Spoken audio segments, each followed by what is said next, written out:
we have been having an issue with the controllers because we couldn't figure out the reason why they were not charging. We thought they were broken. We were gonna do a return.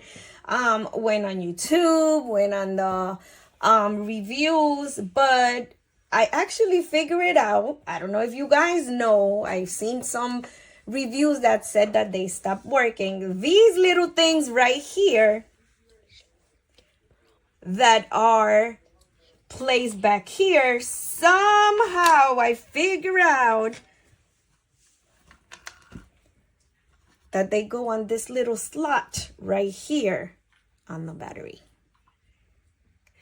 All we kept getting was blue on both. We didn't know why. What I did was we placed it in here,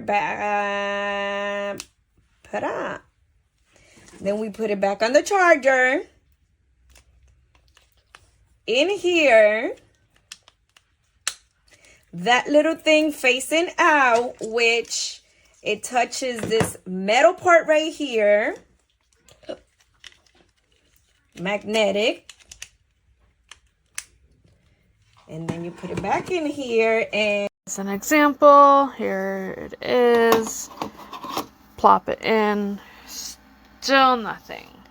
This is plugged in, as well as the base is plugged in. Nothing.